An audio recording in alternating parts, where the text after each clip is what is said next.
Bonjour, bienvenue sur espritentier.fr pour cette nouvelle vidéo sur les paramètres de Aria Pro.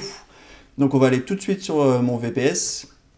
Je ne reviens pas sur ce qu'est un VPS ou la plateforme MT4. Je vous invite à visualiser les précédentes vidéos pour ça. Donc là, quand je suis sur mon unité graphique, 1 minute sur le DAX par exemple, j'ai bien Aria Pro qui est installé, on le voit en haut à droite avec ce petit smiley, suivez ma souris, et vous avez les boutons de trading, Aria, vente et achat, en mode simplifié. De la même manière, je l'explique dans une vidéo précédente, comment avoir un panel, un visuel, on va dire, de ces boutons plus ou moins simplifiés.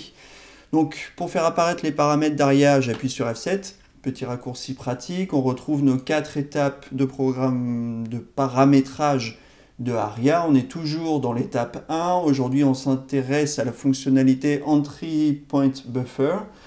Donc, l'Entry Point Buffer, qu'est-ce que c'est? C'est le point d'entrée tampon, si je devais traduire ça. En gros, ça vous permet de demander à Aria d'entrer en position avec un décalage par rapport au niveau d'entrée défini dans votre stratégie. Donc là, par exemple, Aria entre sur les fractales. Donc, si là, par exemple, je mettais 1 et qu'ensuite j'enregistre ma stratégie Aria, on va se rendre sur le graphique. Hop, voilà, j'ai dit OK. Et donc là, imaginons que Aria rentre sur le prochain fractal. Le prochain fractal, il est signalé par cette petite flèche ici.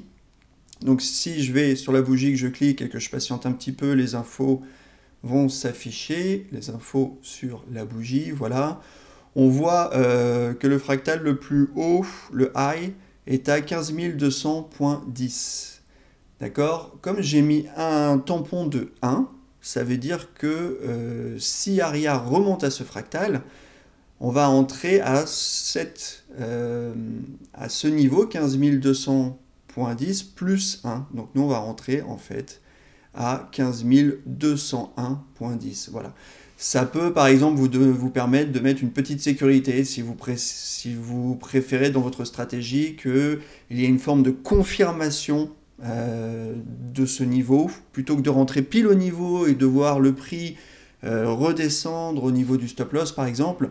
Vous pouvez exiger d'Aria qu'elle attende que le prix augmente de quelques décimales ou quelques points afin de prendre position. Voilà, c'est une sécurité supplémentaire qui peut être pratique selon votre stratégie.